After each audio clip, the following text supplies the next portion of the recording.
I'm not going to do the NordVPN this time either, so.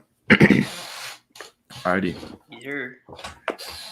Hello, everybody. Welcome in and welcome back to another episode of the Going the Distance podcast. My name is Ryan Bonnell, and alongside me is Elijah Espn. We are currently live on Twitch, YouTube, Twitter, all those platforms. It is Tuesday, October 12th, 8 p.m., starting out this episode. We have a great one planned. A lot has happened over the weekend, ranging from John Gruden debacle to Kyrie Irving vaccine status causing a whole array of problems for the Nets. There's a lot to unpack from this weekend.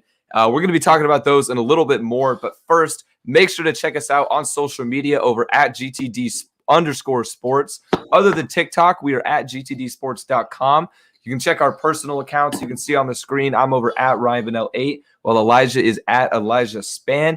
And if you go to our website at www.gtdsports.com, you can check out our brand new GTD Sports Podcast Network. We have 5 kick-ass shows up on the site. They each have their own Apple, Spotify, everything. So make sure to check that out. And last but not least, at that same website, you can subscribe to our newsletter where you'll get email notifications on all new episodes and all that jazz. Damn, I'm realizing my voice after this weekend is kind of a little fucky. I don't know. It doesn't feel all the way there.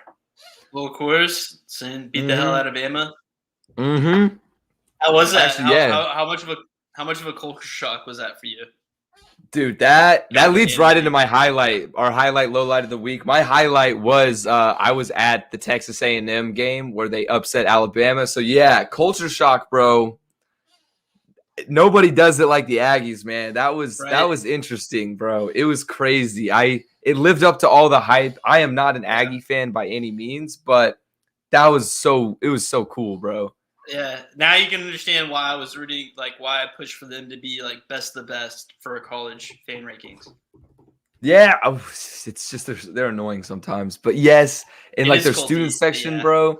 Their student section was 35,000 kids all packed in, and it was just 3 times our school size. You know, everybody had their pom poms in towels swinging, and dude, it was just the atmosphere, the sound was crazy. So that was my highlight of the weekend. Was I didn't get to fully storm onto the field because it was full by the time I got down there, but I got to experience everything else basically. So yeah, it was really cool.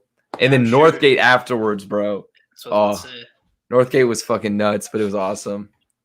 Yeah, when I went, I went to the A&M Bama game 2 years ago, and Northgate was it was cool, but I'm sure it was nothing like how you got to experience it.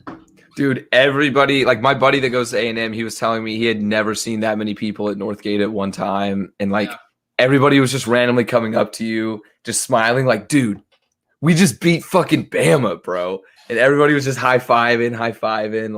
It was just a grand old time. And there was one moment where I had gotten pretty drunk at this point, and we were in some club, and they started playing the A&M fight song. And so me and a bunch of people are just locking shoulders, swaying back and forth, in a circle. And everybody else is singing it. Meanwhile, I have no clue what's going on because I'm a horned frog. Yeah. But I'm just enjoying the moment. Dude, it was awesome. Crazy. Did you check out Saki? No, we didn't go to Saki. Dude, the lines the lines were literally so crazy. You had to pick one and just stay there. And my buddy Colton's been on the show, and he knows there's one bar. Have you been to El Jefe? I can't remember. Because there's there's a bunch of bars out there where all it is where you get in line, you order your shot, and then you either get back in line or go to a different bar. Yeah, that is true. El Jefe, they have $3.50 mixed drinks, which is crazy for a bar out where other ones are $8-9 type shit. So we went to El Jefe and got a bunch of cheap ass drinks, and they have $3 shots too, which is nuts. Yeah. For being out on the bar. So that was worth our time and worth our money. That's good. But That's good. Low light though was along those same lines. My low light of the weekend was the Sunday scaries after being drunk for 2 days straight, prepping for the Bama A&M game. The first quarter I was sitting there kind of wobbling. I was like, All right, the game's about to start. Let's focus. Like, let's go. Yeah. And then had Time to to gather lock in. myself. Yeah, I had to lock in. So Sunday was Sunday scaries got me though. That was my low light. Damn, that's awesome though. Yeah, my highlight came from last week. Last Wednesday, I finally got a job offer from a Yes, sir. really good company. Yeah, so like if you've ever been on a job hunt and it takes like 2 or 3 months sometimes, and it gets hard. It's tough. It sucks because like job hunting can be a full-time job, but you're not getting paid for it, so you're just sitting there on your ass like broke. Can't do anything fun because you don't have a job to pay for the fun things. But it's over. I got a job with a pretty good company. I'm excited about it. And that same day, I was feeling good. I went to the gym like 30 minutes after I got the offer, and I was doing deadlifts, and I was like, "Fuck it, like let's PR." And I PR'd on deadlifts, traditional. Nice, So like nice. that was nice. Hit 305. That was nice. Dude, that job search is. I'm not looking forward to that post graduation. I don't know. I'm scared, bro. It's tough, dude. I didn't know it was going to be that hard. Like, there's a couple moments where I was like, dude, why the fuck did I get this piece of paper? Like, they told me my whole life, like, you're going to go and you're going to go to college, you're going to get a degree, and then you're going to get a job. And it's like, okay. And then, like, I don't know. I just wasn't getting a job. I'm like, why the hell did I go to this expensive-ass school if I'm not going to get a good-ass job? But it worked out. Yeah, that is. Yeah, I told at the A&M game, I told a couple people I met at the tailgate, and they were older. They were like my friend's dad and uncle, and that I was doing, sports broadcasting and stuff. And they were really drunk, and they're like, son, you better have that drive. If you don't want to be one of them broke sons of bitches living in a van, you better have a drive. And I'm just like, okay, man, like we're turning this into a life lesson. All right. But I mean, it's true though. Shit. Yeah. Scary stuff. Low light was Sunday morning watching the London game, Jets Falcons, and I had a little parlay. I knew for a fact that Kyle Pitts was going to get his first touchdown, and so I had that. And then on the prop builder or whatever, and so I was like, you know what? Let's juice this up a little bit. Just throw in one more thing because I know this is a lock. And so I saw Zach Wilson over 9.5 rushing yards. I said, there's no way that a quarterback in the NFL, especially him because he can use his legs, doesn't get only 10 rushing yards. He got fucking 3 rushing yards. Pitts scored the touchdown in the first quarter. He was the first touchdown of the game. That's why I should just made the bet anyway. I should just said Pitts first touchdown score anyway. But whatever. But I was like, okay, cool. Now time for Zach Wilson to get 7 more rushing yards. And I watched that entire fucking game to Zach Wilson not get 7 rushing yards. Wait, so it wasn't even just Kyle Pitts anytime touchdown score? It was Kyle Pitts' first touchdown score? No, it was Kyle Pitts anytime. Oh, okay. That makes more. I was about to say, dude, you got balls to parlay a first touchdown scorer. No. Shit. Dude, but Kyle Pitts went off, so that was a really good bet. And I agreed, though. That sounded like a smart bet. Yeah. But I looked up Zach Wilson's rushing totals, and it was like 0, 19, 2, -2. I was like, oh, fuck. I messed up. Because what he does, bro, when he gets back in the pocket, he just drifts back constantly, so it doesn't allow him to scramble. Like, I noticed that. I'm like, okay, he's going to run, and then he would drift back looking for his deep ball, and then he would never have it. Yeah, and the Jets O-line doesn't help with that scrambling ability at all, because by the time he does decide he can scramble, there's already 3 D linemen in his way. Yeah, so that was tough. I should have just parlayed it with more Kyle Pitts stuff. So I should have just made it the Kyle Pitts game. But it was his game. Shit, it was his game. Broke out, yeah. But it's fine. It's fine. It is what it is. In other depressing, I don't know if I would say depressing, but just shock. I don't know what word to use. Shocking, defacing John Gruden. Basically, everything about John Gruden right now is just fucked. Yeah. If you haven't heard, I liked Elijah famously. He wrote a blog. Check that out on our website, GTD. Elijah has a blog up. But as Elijah described it, John Gruden, Hillary Clinton himself out of a job with all these emails. So if you haven't heard about this yet, you're living under a rock. But he had a bunch of leaked emails come out revealing racist, homophobic, misogynistic, basically everything bad you could think about speech was in these emails coming from John Gruden, and it was during his time at ESPN as a color analyst, color commentator. So, yikes! Just yikes. Yeah, it was because like the first emails came out Friday where he said that NFLPA DeMaurice Smith, the president of the NFLPA, his lips are as big as Michelin tires. And we were like, because ESPN at first only said racist trope, and I was like, oh, that doesn't sound good, but I mean, you never know. And then I saw like that, and I was like, oh, that's not good. But then it was Tony Dungy and Mike Tirico. They were backing him up, and they were like, I don't think so. Like, we're going to give him the benefit of the doubt. Also, apparently, rubber lips is a term for. Yeah, I heard that one was in the emails too. Rubber lips. Yeah, so like, I was like, okay, I guess we'll give him the benefit of the doubt on this one. And then more just came out on Monday, and it's like, oh, shit. Yeah, and I heard I was talking to one of my buddies about it, and they said that imagine if he had just kept his mouth shut about Goodell, none of this would have came out. But it's because he called Goodell a clueless anti-football pussy, and he also called him the F word several times throughout the emails. So my buddy was like, Roger Goodell probably saw that and was like, oh no, it's done. Fuck this guy. Yeah. But man, it's crazy. It's been a crazy week, especially for like DeMaurice Smith too, because like literally earlier last week before the emails came out, he was given like a vote of no confidence, and then he's going to serve one more term as the NFLPA, and then this stuff comes out. So I don't know what his job. I think it's probably going to go as planned. He'll probably just serve like one more year. But I thought that was crazy. I thought that was really interesting timing at first, but then I found out that this is part of a bigger thing that we'll get into in a minute. But like, yeah, you just can't say that shit. And then surprisingly, Jerry Jones had a very insightful comment about all of this. Oh, I didn't see that. So he said that while, maybe these comments don't necessarily reflect the guy's character, and they were from 10 years ago, and like maybe not reflect his whole life story and all that, they are nonetheless harmful, and you should be accountable for those. And I was like, wow, Jerry Jones, like, wow, making hit us with a wise man. Yeah, wise man. He's gotten pretty sensible this past couple of years.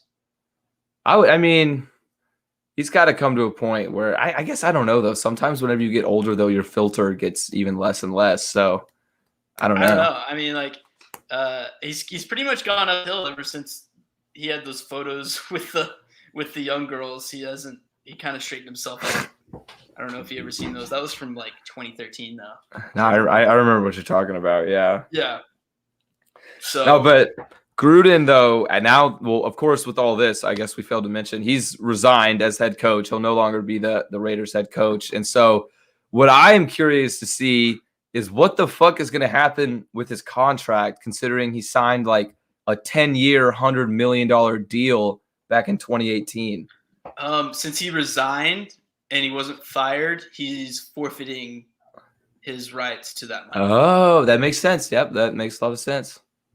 Damn, that sucks, dude. Yep. I wonder what is going to happen with him, bro. Like, is he ever going to be able to get a job as an analyst? Is he going to be able to get? No. Have you seen how ESPN's been covering this? To an extent, yes. They've been ripping his ass apart. Like, they've been going off on him, and they're even getting mad at Mark Davis for keeping him on and coaching Sunday's game. But I do think it's kind of funny of how ESPN's treating this, while John Gruden did make these comments and he was in this mindset while he was working for ESPN. Yeah, it wasn't like it was while he was the coach. Well, I'm sure there was some shit going on too while he was the coach, but yeah, it was during his time at ESPN. Mm-hmm. No, but yeah, that makes sense. I mean, he does deserve all the shit he's getting. I mean, this was pretty fucked up stuff. You can't really be doing that. Like, you can't do it. You can't. Just in today's day and age, like if something comes out, it's like, all right, like you got to go. Especially like one thing they're saying a lot too is that like NFL has all this shit about like end racism. It takes all of us. Like they literally, I'm pretty sure the NFL made ESPN air this commercial after this came out, but they had like how they were donating a lot of money to the Trevor Project in there. And it's like you can't have a head coach that says this type of stuff, even if it was 11 years ago on record coming out now. Yeah, exactly. So no, it's really fucked. Yeah, and like I don't know. it's basically just today's world now. Our words mean a lot more than actions too. So I feel like you're gonna lose your job if you say shit like that.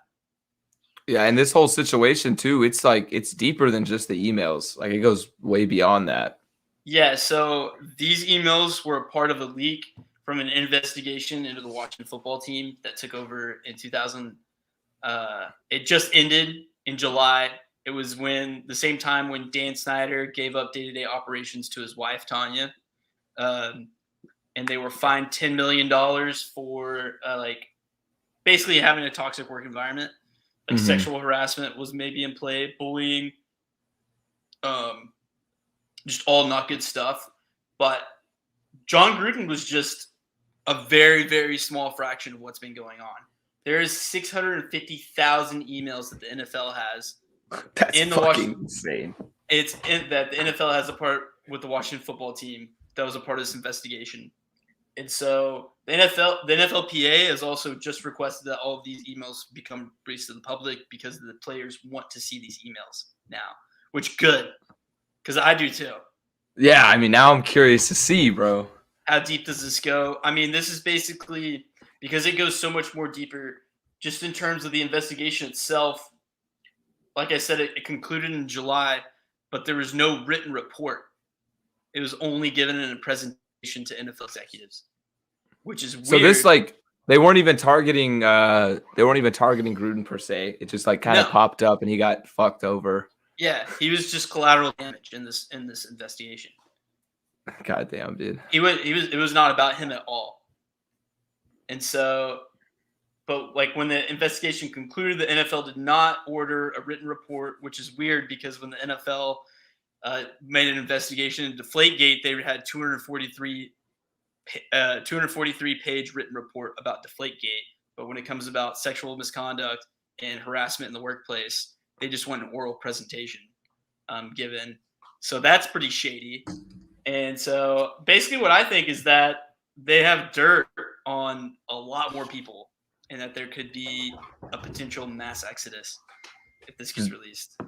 Of a bunch of GM coaches, everything like that. Owners, maybe. I don't know how much owners are going to get caught in the fray. Well, yeah, because I mean, we've already. It was a while ago that we knew how fucked up the whole Washington football team situation was with Snyder. Yeah, I mean, just this past week, the Washington football team got raided by the DEA. Team facilities did. Did you hear about that? Yeah, I feel like that. Yeah, I did. That went under the wraps, bro. I feel like not a lot of people talked about that. Well, because it happened in the same week that Urban Meyer was still going on, and the Gruden emails got leaked.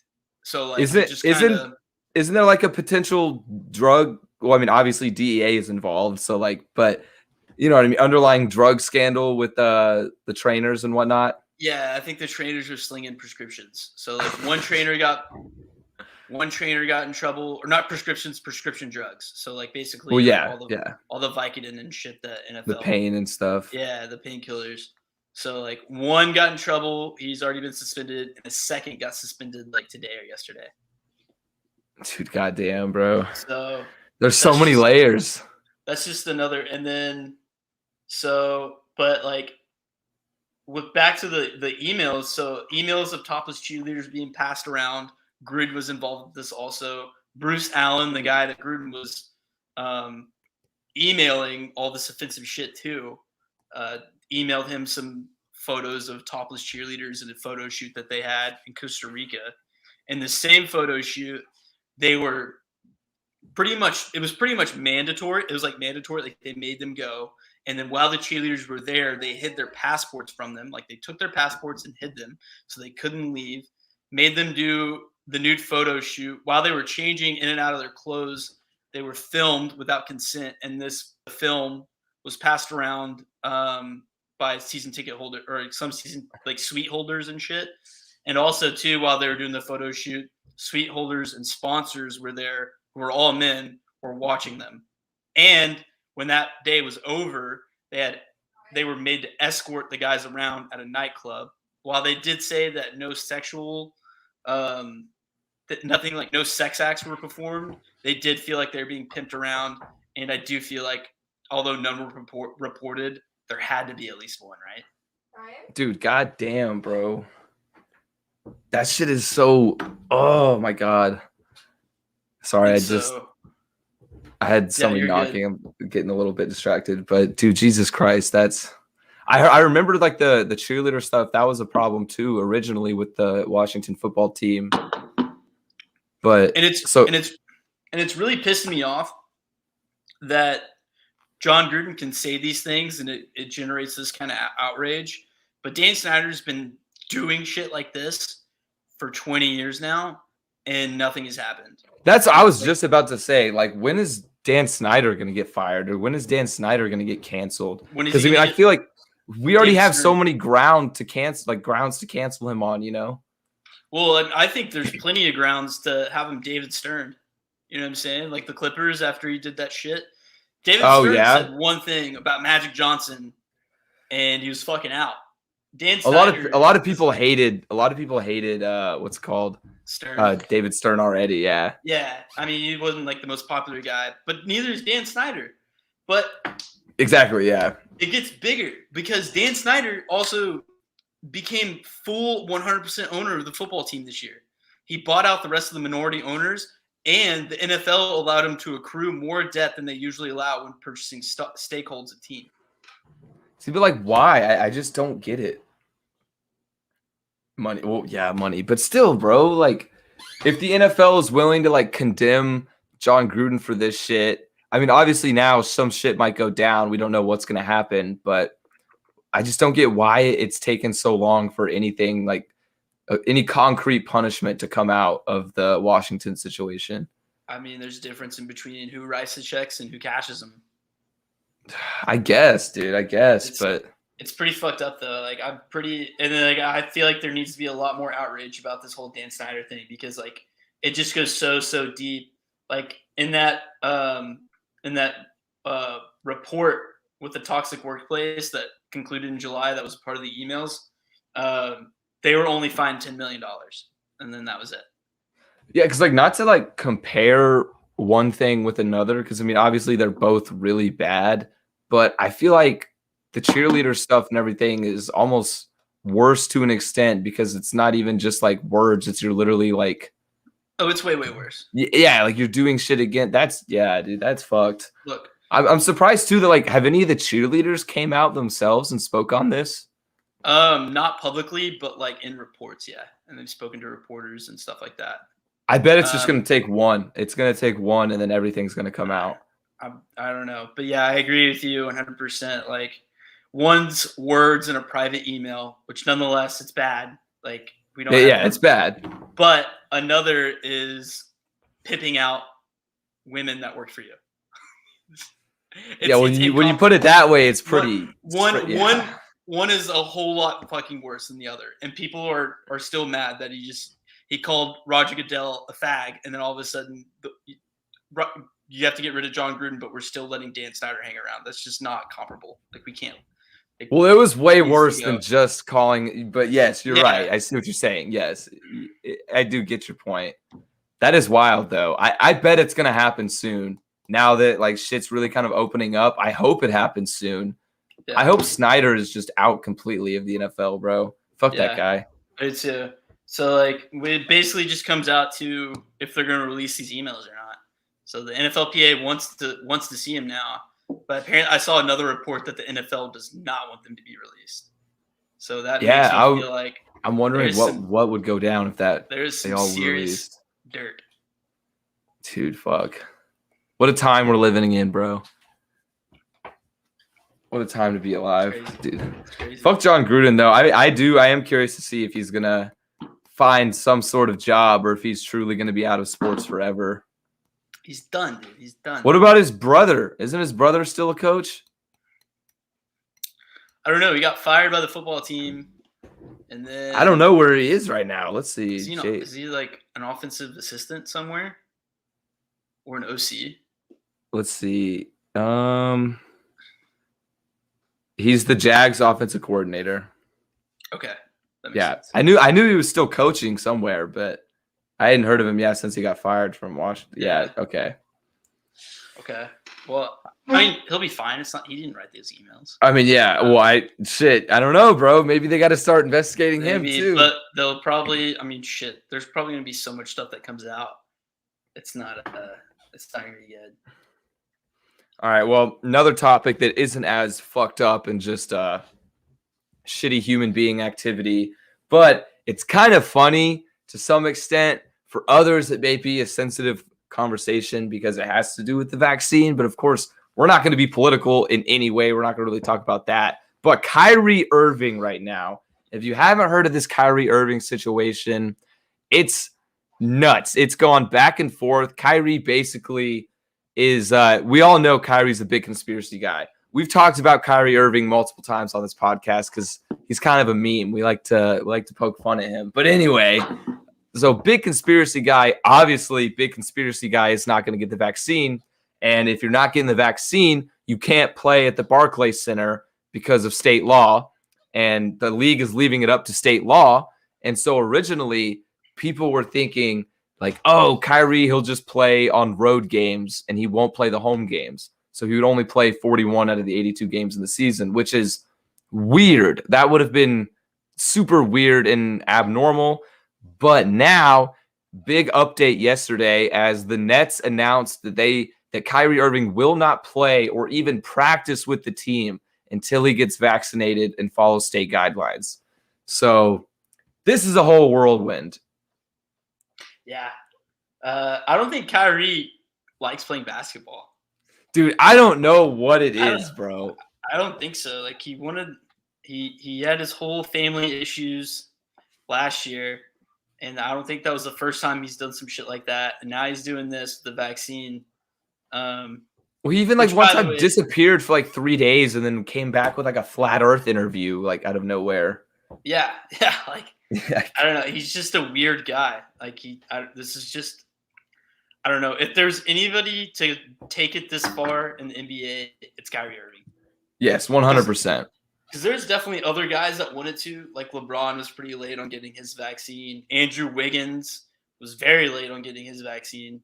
But then they were just finally like, okay, well, I'm not going to surrender half my game checks. Might as well just get the jab. But Kyrie's like, nope, fuck you. I don't need basketball. Yeah, exactly, dude. He doesn't care. I mean, at this point, he probably has enough money where he would be financially, he would be okay. But it just seems so weird for how old is he? He's not even 30 yet, I don't think. Nice. So is he 30? He might be like exactly 30. I'm going to double check. Kyrie Irving age. 29. Yeah, he's 29. He's getting close. But so, I mean, he still has a few more years of solid basketball left in him. So it just is really peculiar for somebody to be so willing to walk away. And another interesting element of this whole situation is that Kyrie said if the Nets trade him or even attempt to trade him, he will retire from basketball and never play again. So he said he only wants to play for the Nets, that he's found a forever home in Brooklyn. Dude, who fucking knows, man? This guy's so crazy. He just doesn't care though either. That's the thing. Like he just doesn't give a shit. Like Kyrie's all about Kyrie. And he kind of knows that he's good enough to where he can do this per se. You know, because if a role player like, I don't know, Alex Caruso started doing this shit, he would be out. They wouldn't give a fuck. But it's Kyrie Irving. He's an all-star. If you're the Nets, what do you do in this situation? I mean, like, they could have let him play in the road games, but, like, I don't know. Kyrie Irving has made his decision, and the Nets respected that, and then they made their decision by saying, if you're not going to cooperate and be with the team full-time, then we don't want you to, you know, be on the road. I don't know. It's interesting. It's great. I mean, like, because the NBA is, like, 99% vaccinated at this point. NBA has been crazy, yeah. Yeah. So, like, I mean, herd immunity is pretty much there, but still, they're like, nope, fuck it. Everyone's getting vaccinated. So. Well, like, vaccine aside, I think the Nets made the right decision in the sense that if Kyrie was only playing the away games, that's essentially letting him win and showing other players that, like, one player is bigger than the organization type thing. Not to be cheesy, but It really is. I mean, that is letting him win, letting him get his way. And you're giving up all that just to have like a good player. It's basically saying like he's too good. We can't play without him. We have to have him. Well, and too, because like it would be weird just from a purely basketball standpoint too, because he can't practice and he can only play half the games. So basically he's just showing up, right? And he's a guy who commands a lot of money and he has to have the ball in his hands to be successful. So he's going to have, he's going to be rusty a lot of the time. And he's not going to have chemistry. Like, he's not going to have as much chemistry as he would have if he would be with them all the time, which, as we know, is like 80-90% of basketball. Like, you have to have chemistry with your team. So, I mean, we saw like the Nets, they struggled at first, but then they got in their rhythm, which obviously is going to happen with 3 superstars on the team, even though they were injured throughout the season. But yeah, I think if I was the Nets, what I would do right now is I would try to fucking trade him and call his bluff. I really want to see if he would actually retire. I don't think he will. I don't know. He would. I don't know. I think if anybody would actually go through with it, it is Kyrie. But at the same time, that would be such a big thing. Like, but if they did trade him, they would probably get nothing for him right now. Yeah, because he could because let's say like if you got traded to a team in Texas doesn't have those kind of mandates, but still you have to play so many games in California, so many games in New York. Exactly. Is there any other states that have this kind of stuff? There's a few, but I know those are the main big ones. Yeah, every state has been pretty different. But I mean, for the most part, like you said, 99% of players are vaccinated, so it hasn't been a problem for anybody really, other than Kyrie and a couple others. But still, like California teams, there's like what 4, 5 California basketball teams. There's Sacramento, the 2 LAs, Golden State. There's 4. Okay, there's 4, and then probably Oregon. So Portland would be 5. I'm sure Oregon has this mandate as well. Yeah, New York, which is 3. 2? They have the Knicks, Nets. I think it's just those 2. Okay, I was thinking of something else. So that's 7 teams. Yeah. That's almost a third of the league that you can't go to. I'm sure if there's other states that have that here and there. Like just from a vaccine politics aside, like it just doesn't make sense from a basketball perspective to do that. But like, yeah, if they did trade him, I think I'm straight up convinced he would retire. He'd say, "Fuck you, I'm gonna go eat ayahuasca in South America." go party on a yacht in Monaco, bro. Yeah, just whatever he wants to do. Yeah, I mean, he's financially set. I would hope at this point. I would hope he's financially set. You never know with some professional athletes what they do with their money, but Kyrie seems to be sensible in that standpoint. I mean, he has a shoe deal and everything. I wonder, too, if he retired, what's going to happen with his shoe deal and stuff as well? Like, what the fuck? I guess it has to, like, I don't know. I'm not sure how those contracts kind of work out. Yeah, exactly. A lot of guys have shoe deals that go after retirement, I think. I have no idea, honestly.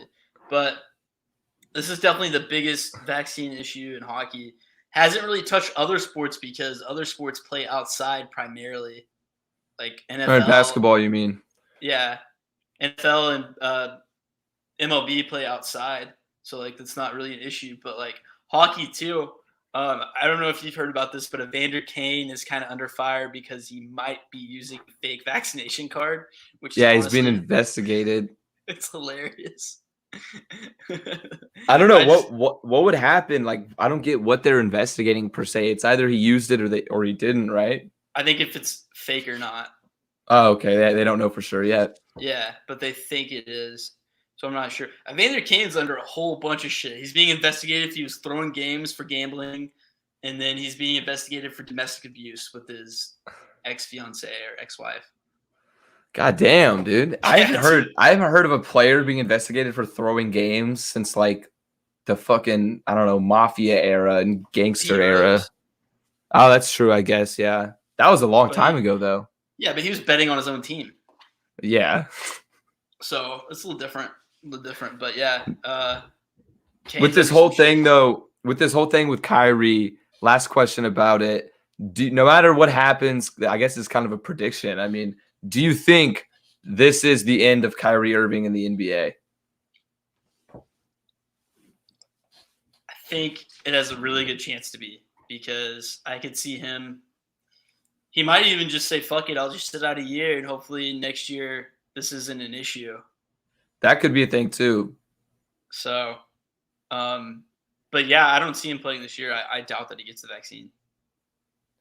I didn't even think about that. Yeah, sitting out a year, but I'm going to answer no. I don't think it's the end. I think eventually we will see some Kyrie maybe in a year, maybe 2 years.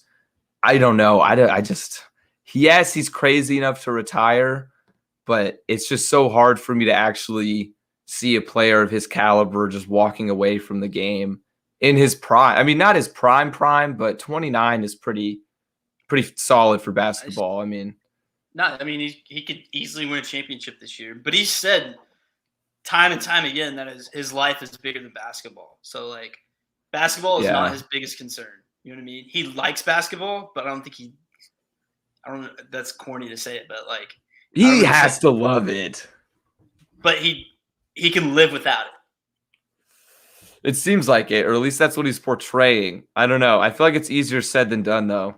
After, doing basketball your entire life for like 20 some years, just to walk away because of some dumb dispute. I don't know. We'll see what happens. We'll see him at LA Fitness here in a couple months. Balling out, yeah. We'll see him on some TikToks and shit, just yamming on kids. Yeah. I would be totally okay with that. I would prefer to see him in an all-star game, though, but if that's what we get, that's what we get. I think this is what we're going to get, man. I don't think so. But all right. That's enough of Kyrie's craziness. Yeah. Some football happened this week, and a lot of it. A lot of crazy football happened this week. We already talked about the A&M game a little bit, but we introduced this segment last week. I'm going to hit it again.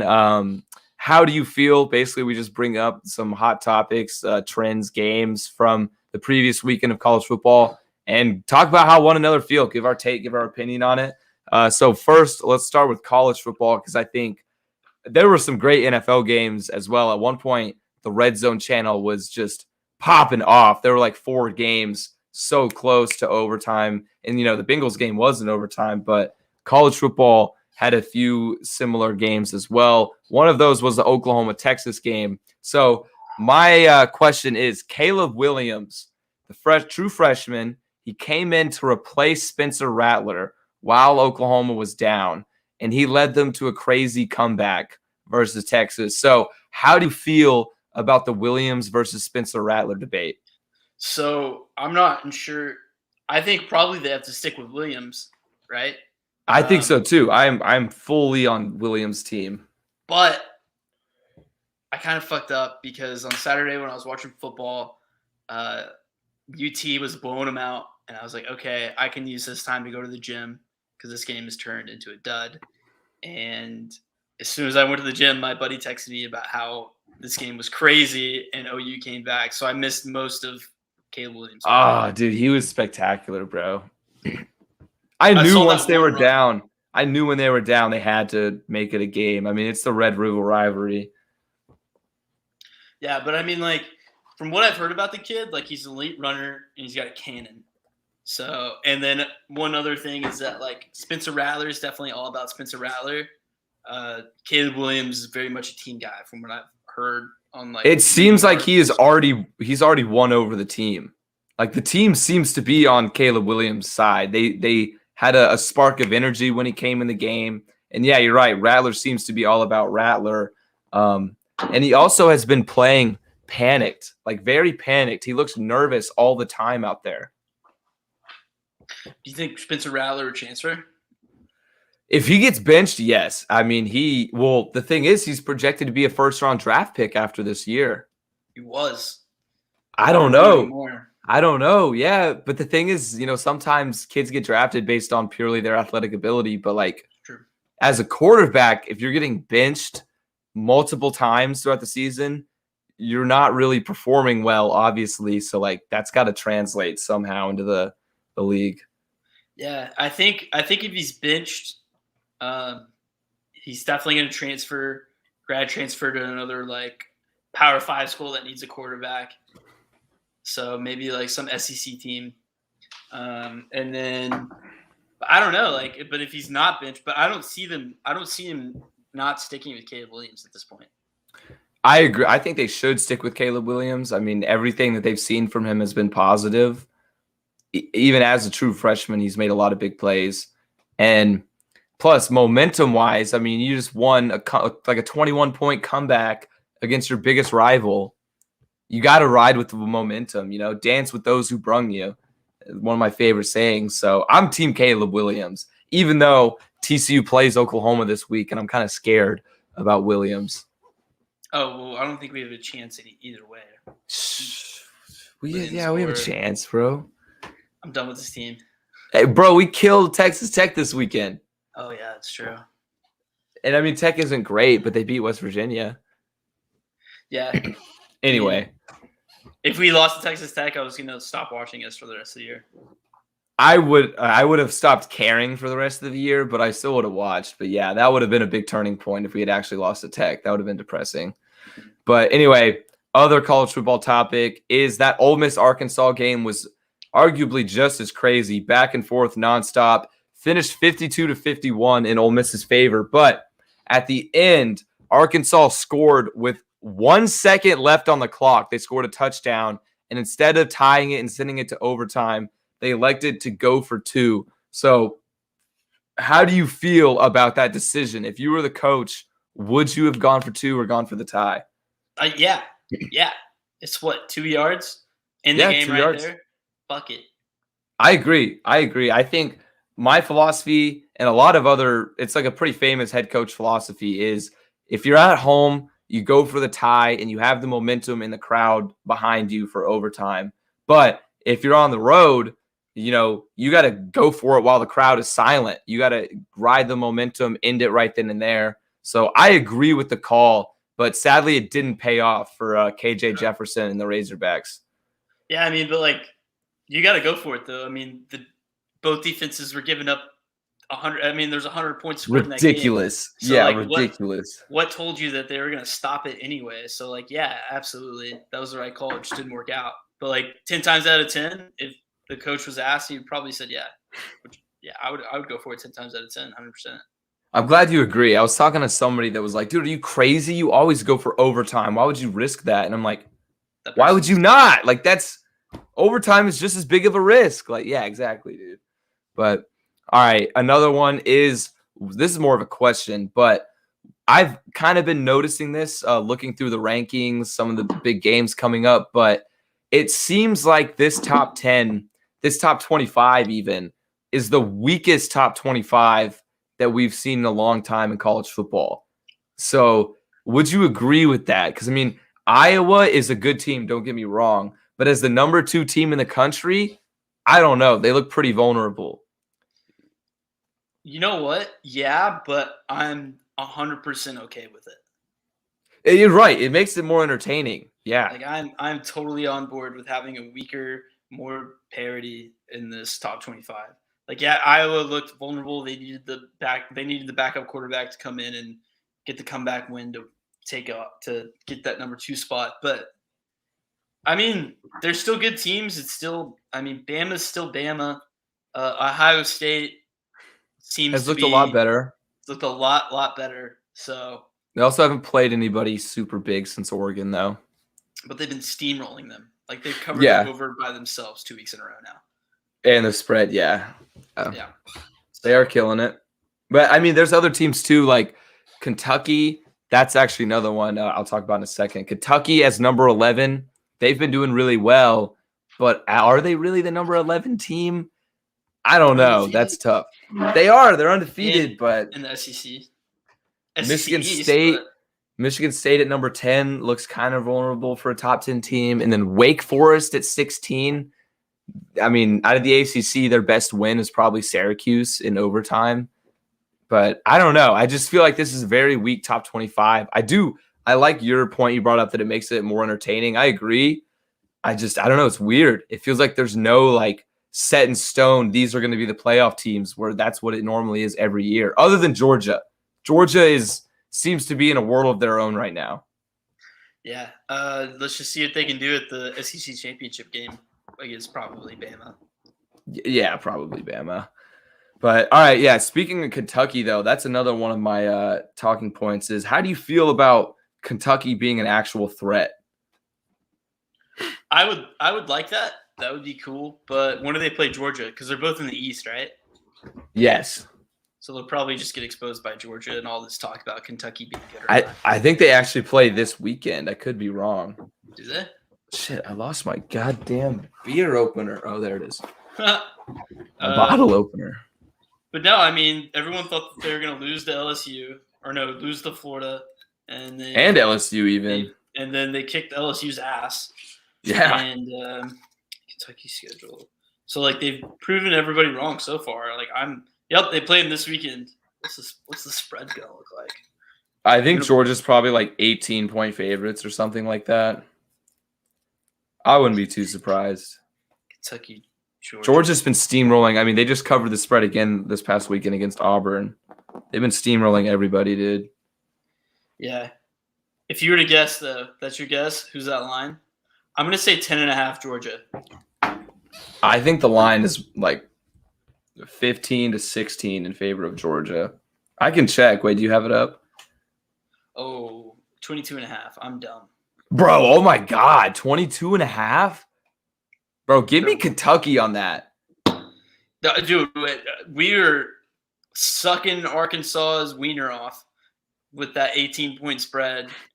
And then we got we got exposed. Yeah, we got humbled bad. Bro, but I don't know. I feel like Kentucky, this is their team of destiny. They're not going to win the game, but 23 points is a lot of points. We'll see. We'll see. Anyway, last one out of college football is this isn't really a status of a team or not, but how do you feel about Iowa fans storming the field after beating Penn State in a game they were favored in? I'm not mad because storming the field is super fun. So I can't blame them. Because for multiple reasons. One, it was a comeback win, and it was against a number 2 versus number 3. So they beat the number 3 team in the nation at that point. 3-4, but yes. Oh, 3-4. Sorry. Still. Yeah, but I can't blame them. Is it the coolest field storm ever? No. But, hey, if you're in that situation, do we want to storm the field? The answer is always yes. Yeah, I guess if I'm a student, I'm going to want to storm the field, of course. But I don't know. From an outside perspective, part of me hates it, even though, yes, it was like a big comeback win against the top 5 team. But it's like, I don't know, dude. I feel like there's a time and a place that makes storm fielding so special. And this kind of takes away from it to an extent. Cheapens it? Yeah, it cheapens it, yeah. Well, didn't KU storm the field after they won their first game? Yeah, after beating goddamn South Dakota. I hated that too, but at the same time, that's good for them. Yeah, that's probably the worst storm field of the year. However, I will say that in high school, we didn't win a game for 2 straight years, and we finally beat a team, and we stormed the field. Wait, what high school did you go to? Joshua. Joshua was that bad at football? Oh, dude, we're terrible. Really? Okay, damn. Mm-hmm. See, that would be fun, though, in that situation. I don't know. Maybe I'm just being a Debbie Downer, but I thought it was, I don't know, kind of corny. They just, like you said, the students just wanted to rush the field, so they did it probably. I don't blame them. It's just fun. All right, let's switch over to the NFL. Okay, all right, so you got it. Yeah, so the Giants pretty much lost their entire starting offense. I feel terrible. Like, I just actually feel sorry for them. Yeah, the NFL needs to stop scheduling Giants, Cowboys in Arlington week 5 for forever. Because this was the same exact game, week 5 in Arlington against the Giants, where Dak broke his ankle last year. And now this happened to Cowboys. Really? Yeah. The same week, same place, same opponent. Like, what the fuck? So NFL, please stop. And then, God, who all got hurt? So I think nobody on Dallas got hurt, but Saquon, Daniel Jones, Kenny Galladay with his knee, and then there's Giants, one more at least. Well, they were already missing Darius Slayton and Sterling Shepard. Yeah, so now they're their wide receiver 1, their wide receiver 2, their wide receiver 3, and their starting running back and quarterback are hurt. Yeah, it's basically their starting offense. And it's behind an already dog shit offensive line. Yeah, that's tough. That's tough. Dude, all of our preseason Giants predictions are just in complete shambles right now. Mostly mine. I was high on them. You were very, very high. I thought they were a threat. You were convinced that they were going to win. I was convinced they were going to the playoffs. They've shown flashes of like why we thought that. Like Kadarius Toney went off before he tried to punch somebody that was wearing a helmet. That guy's a dumbass, dude. I am for now and forever on the Kadarius Toney is a bitch train because for one, he like almost hurt himself. Did you see that when he like stood up too and he hit that dude in the teeth with his shoulder and he like didn't even do anything and continued to like throw a bitch fit? Yeah, but bro, he's been going off though. Yeah, he's good. But then he punched somebody in the face who's wearing a helmet with a closed fist. I'm like, you're a fucking idiot. Like, what do you expect is gonna happen, dude? Yeah, what is he gonna do? Ow, that hurt. Like, all you did was hurt your fist, dude. He's just gonna move his head and be like, dude, what the fuck? Like, he'd be like, yeah, okay, thanks. Yeah. But that sucks for the Giants. And we got robbed of what could have been a decent game. Yeah, it was looking good in the first half. I didn't get to watch most of it. I was driving home from College Station. Yeah, Daniel Jones fucked himself up. He initiated the contact on that concussion that he got. It was wild. I did see that, yeah. Yeah, dude. But when he got up and he was like slobbering and then it was like, oh, like he might be concussed, and then it cuts to him trying to walk to the huddle and fucking starts doing that shit. I was like, oh, he's not. He's fucked. Yeah, I was like, ugh. Which, by the way, I put a waiver claim in for Devontae Booker. Oh, I did too. Oh, wait. Oh, you mean in the GTD league? Okay, cool. Yeah, cool. Bet. All right. And then has Lamar the passer arrived? I'm not convinced yet.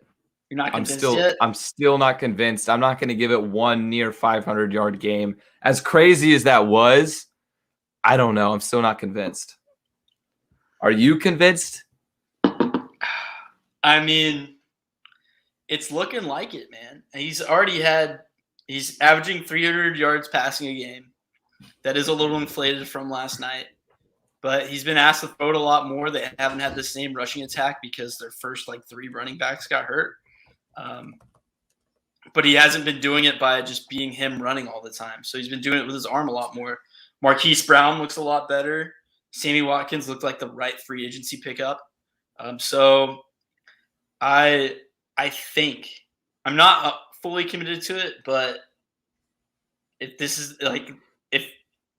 I think he could hit 4,000 yards this year. And if he hits 4,000 yards, I don't think that we can say he is a bad passer anymore. I wouldn't put him elite by any means still, but to say that he's a bad passer would be inaccurate at this point. I want to look into that's what I'm trying to find right now. Is I want to know some of his advanced statistics, such as his average depth of target, like how far he's throwing the ball, how much of his receivers yards after catch, because the Ravens offense isn't necessarily built for air raid, long ball passes, but they also have those speedsters like Hollywood Brown that can just bolt and go. So I'm curious to see some of those advanced stats, because that would tell us a little bit more on how he's progressing as a passer. Because the reason I say I'm not convinced is because I still don't trust him to make those tight throws in the clutch or those long balls that you got to hit. I could be wrong, but from what I know, a lot of the Ravens' big pass plays come from slants and stuff like that, quick passes that the receivers can run and pick up yards after the catch. So I do want to look into some of those numbers. That makes me curious. He had a bomb last night to Hollywood Brown. Yeah, that's what I'm saying. Brown, he's one of those, he's fast enough. He can, break off too at any moment. But yeah, you're right. They do have a lot of short passes as well. So yeah. I don't know. I would like to see his more advanced numbers, but they are harder to find for us. We just want to find it out us poors out in the world. So Yeah, but like I think you can do good. But okay, kickers. Just how we feel about kickers in general. That's it. That is literally it. Just kickers. I don't even know. I feel bamboozled. That's the word I'll go with. Like, who the fuck are these guys, bro? 12 missed PATs and 12 missed field goals in one day of football. Like, records, it tied the record for most extra point misses in a day. But I hate to, do you know that famous ninja, the gamer, his tweet where one day he tweeted, how do NFL kickers just miss? Basically, he was like, you have one job, like just find somebody who can make it. Ninja tweeted that? Yeah, Ninja, he got a lot of shit for it back in the day. But to some extent, bro, he's right. I mean, you're a kicker. That is your only job in the NFL. There's 32 starting kickers in the entire world for the NFL. Somebody will come in, take your spot, and make those kicks. So, like, what the fuck, dude? I don't even know how to feel, honestly. Shit's got to be hard, right? I mean, it's hard. Like, let's not discount it. Yeah, it's hard. I agree, though. Like, they say 50 and in now, but even then, I think that might be a little harsh. But 45 and in, and you're in the NFL, you got to make that shit. Like, that's got to be automatic. Yeah, like 50. Yeah, like 50 plus. I get missing it. Yeah, like the Bengals. Like Mason Crosby though was the epitome of this. What we're talking about. He missed 3 game-winning kicks for the Packers. And then he got to make was it 49-yarder or 51? I think it was 49. 49. Okay. But still, it's frustrating, bro, because the Bengals missed 2. Yeah, the Bengals missed 2. That game was nuts, dude. That was one of those games, like you said. Red Zone Channel was completely awesome this week. There was a point when they had the quad box, and 3 of the boxes were game-winning kicks. And then so like it was nuts. It was awesome. But yeah, I don't understand. There was more drama last night with Rodrigo Blankenship missing a couple of kicks because he was dinged up. But like, I'm trying to think what other games there were. Definitely that fucking game though, Bengals Packers. That was just insane. I've never seen anything like that. Bro, I was, as a Bengals fan the whole time, I was literally just like, yes, no, yes, no, like just back and forth, bro. It was mental torture. I couldn't take it. Yeah. I thought, especially McPherson on his overtime, he missed 1 in regular time, 1 in overtime. In his overtime field goal, McPherson literally, he hit the flag on the goalpost, and he thought he hit the inside of the flag. And so he literally started jumping up and around, and I was like, yes, yes. But then I see, and I'm like, what? No. Like, dude, so many emotions, bro. It was fucking annoying. Yeah, there's a couple of those when I was looking at it. I was like, I don't think any of these guys are going to make a kick. Like, I don't know. Like whenever Crosby for a second one, he was lining up, and I'm like, honestly, I'm not even worried about it, bro. Like he's missed 2 in a row. No, well, for his last one, I knew we were fucked. Yeah, but yeah. But no, okay. How do we feel about the Lions pain train continuing? Dude, I feel like the Lions are the best 0-5 team in the history of the NFL. I said that whenever they were 0-4. I'm gonna say it again at 0-5. I really like Dan Campbell as a coach. They seem to have some late game magic where they pull shit out of their ass. If only they could figure that out in the first half, maybe the Lions could win a couple games. They really should have won this game against Minnesota over the weekend. They've lost 2 games now. They're the first team, I think, in NFL history to lose 2 out of their first 5 games on last-second field goals. Yeah, that's nuts. Let's see. I'm going to take a look at their point differential. It's only actually it's -40, which is definitely not the worst in the league. But the Falcons have -43 point differential, and they're 2-3. Yeah, I feel kind of bad for the Lions, but at the same time, I think you got to give it time. I think the Lions will be fine in a couple years, especially if they get rid of Goff and find a franchise type guy in the draft soon. Then they'll be set. Look, they'll squeeze out a couple of wins. Like Goff isn't the worst guy to have around. Exactly. Yeah, I feel like they're gonna win a game or 2 at least this year. I feel like they're good for 4. I feel like 4. I could see them getting to 4. Yeah, 4-13. I keep forgetting with 17 games. I hate it. It's so stupid. I hate it. But yeah, no, I feel sympathetic because watching Dan the Man Campbell cry on his press conference it hurt me. It hurt me. Oh, Football guy through and through. big football guy, yeah. How do we feel about the London game? The Jets, Falcons, I really enjoyed it. I think London fans didn't really expect much probably from the Atlanta New York matchup, but I thought it was a really entertaining game back and forth. There was a few big plays that were fun to watch. Cordell Patterson was fun to watch. And then, that stadium in London, they had an array of jerseys. Like every team was represented in the stadium. So that was always really cool to see. Yeah, I liked it. I have a little bit of a different opinion than you. I do like that we do a London game. I do kind of feel bad that we consistently send bottom of the barrel teams to go to London. Like this week, it's going to be Jags Dolphins. In London. I do like getting to wake up and immediately watch football and not have to watch like some dumbass pregame show. I honestly forgot about it this Sunday. Like I woke up during the second quarter and was like, "Oh shit." Yeah. But yeah, if we could get the London fans, maybe like a Chiefs game or something, that'd be cool. Yeah, I'm sure they want to see Mahomes. Yeah, but yeah, you're right. It is cool seeing like all 32 jerseys there, and every time that they do that montage of them switching out the stadium, I watch it every single time because it's awesome. Yeah. And then Cardinals are the last undefeated team remaining. They're 5-0 right now. That is unexpected. I thought at one point I was looking at the odds whenever it was like Raiders, Broncos, whatnot. Part of me wanted to take the Raiders to be the last undefeated team, but I knew that was a bad bet. I did not expect it to be the Cardinals though. Yeah. Yeah, I definitely thought they were going to lose in that Rams game 2 weeks ago, but they pulled it through. And then they got through the hard-fought game against the 49ers divisional game. How far do you think they could take it?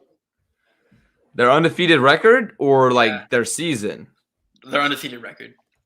Let's see. Let's see their upcoming schedule. So they got – I honestly don't know if they're going to take it another week. I mean, they got the Browns on the road this week. Browns looked good against the Chargers, but that'll be a really, really good game regardless. Yeah. After that, they got the Texans, Packers, and then the 49ers. I don't know. I mean, the way they're playing, they could beat all of those teams, But I think the way the NFL works, I don't see them going undefeated much longer. Yeah, if they don't get it, if they don't take an L against the Browns, I feel like they'll definitely do one against the Packers. Yeah, they'll be due against the Packers. Yeah, I think so too. This team's fun to watch, but they're not a 17-0 team. Definitely not. Nowhere near it. They were kind of at the beginning of the year. I would have pinned them as like a 9 to 10 win season, game or team, not game. Yeah, for sure. And then last one, how do we feel about the Cowboys having the second best running back duo in the league? I agree with that statement. I think they definitely have the best, other than the obvious of Nick Chubb and Kareem Hunt, the only true 1-2 punch in the league. But yeah, I would put the Cowboys right behind them as well.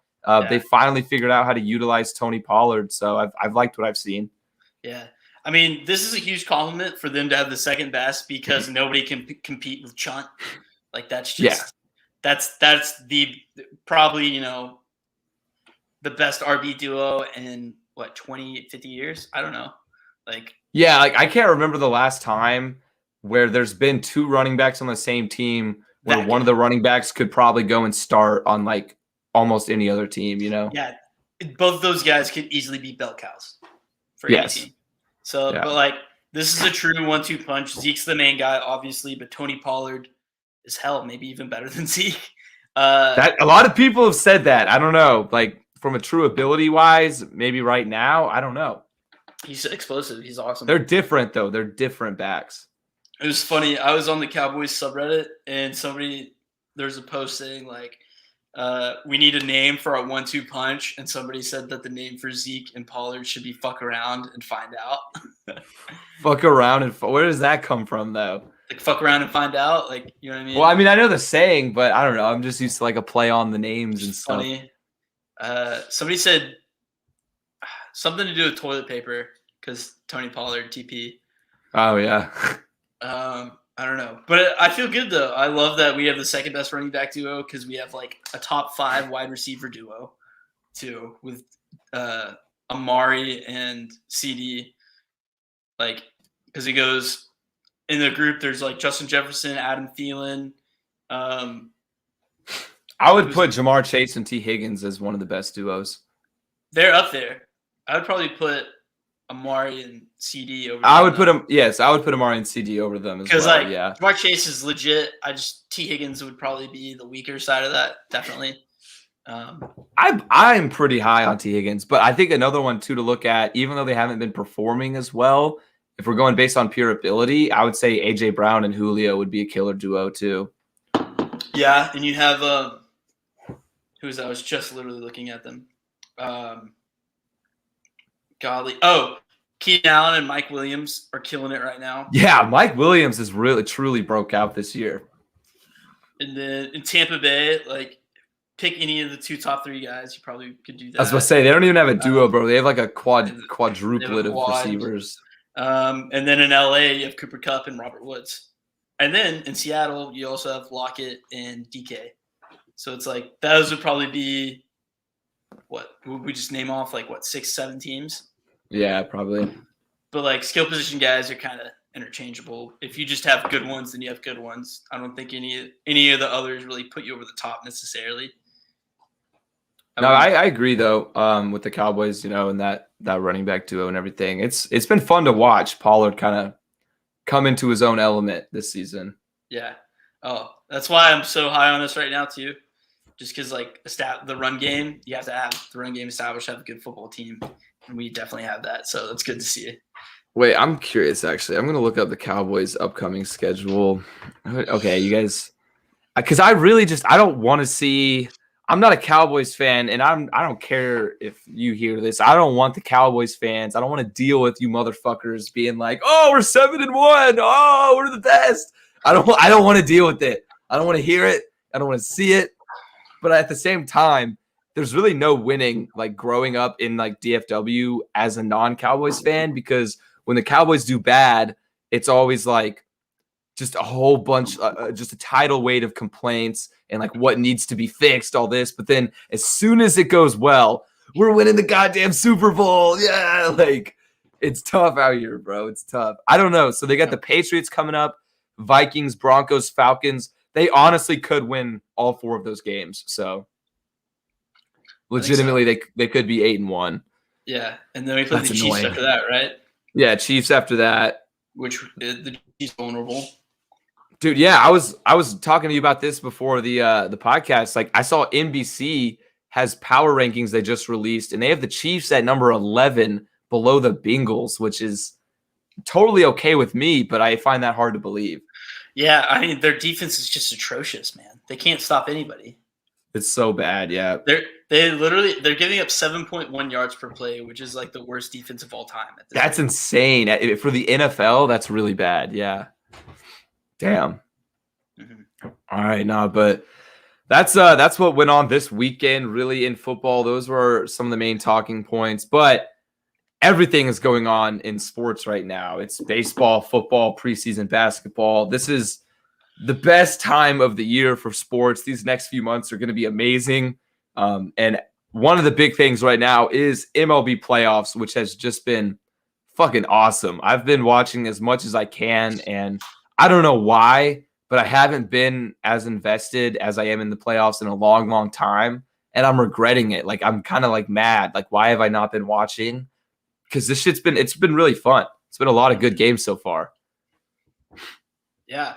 I feel really good that I just relied on my, hey, the Astros are always good in the playoff prediction, because lo and behold, they've been really good in the playoffs. They're going to they're fifth straight ALCS, dude. That's crazy. It's just nuts. The Red Sox were surprising. They played really well. They beat the Rays last night in a walk-off hit. Yeah, their bats came to play, dude. So That's nuts. ATL Atlanta's 2-1 on the Brewers. They just won literally 20 minutes ago. ATL just won really? 5-4. Yeah, so ATL is on to the championship series. Oh, that's right. That's right.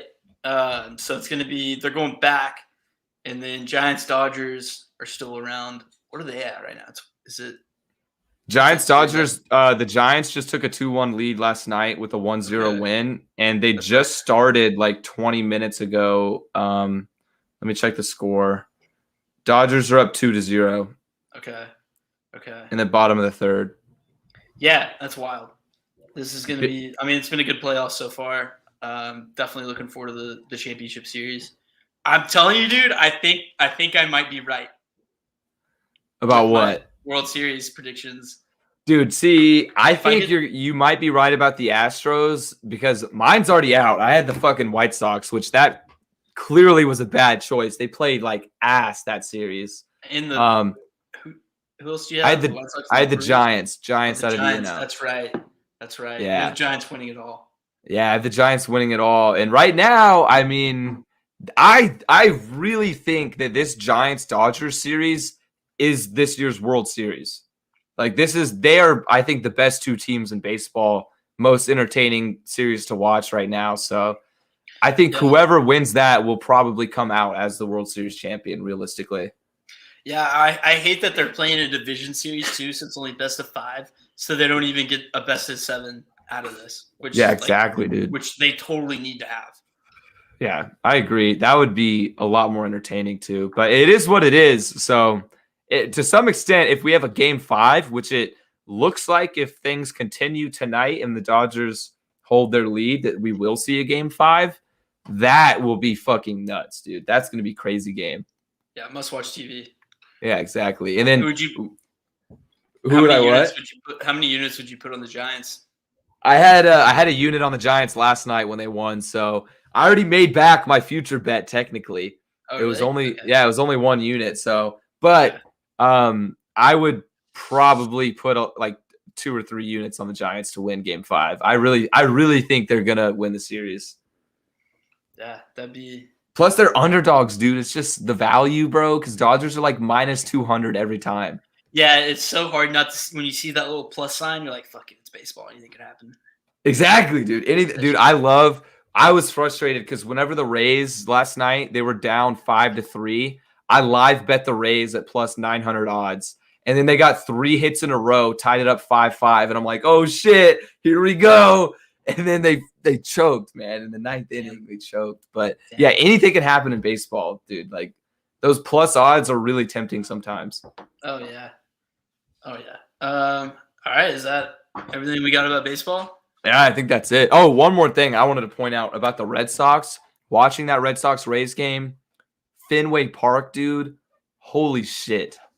Holy shit. It was so cool. I want to be at a Fenway playoff game. It was electric. Yeah, I was just at like a Red Sox-Yankees game once, and that was awesome. Dude, I can imagine, dude. I got to go there, man. That's on my sports bucket list now. Got to go to Fenway. Yeah. All right, let's hit some love it or loathe it. Let's do it. All right, you want to take the first one or me? Yeah, I'll take first. All right, Seahawks are working out Blake Bortles right now after the Russell Wilson injury. So I'm actually going to loathe this one. I think that Geno Smith played fantastic. The fans seem to be riding with him. Why not ride with Geno Smith? Well, fantastic to an extent. Like, I for think they Geno's sake.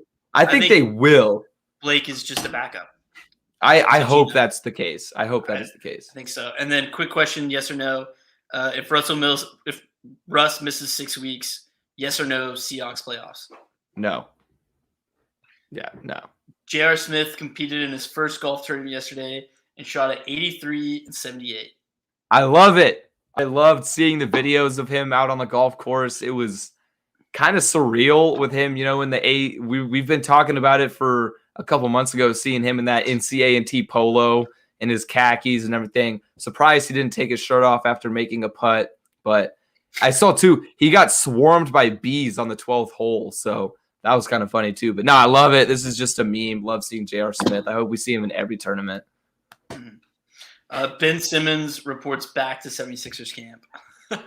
I love this one just because of the meme potential. I mean, this is I don't even know how awkward it's got to be for Simmons to walk back there. He's thrown away a lot of money by doing this.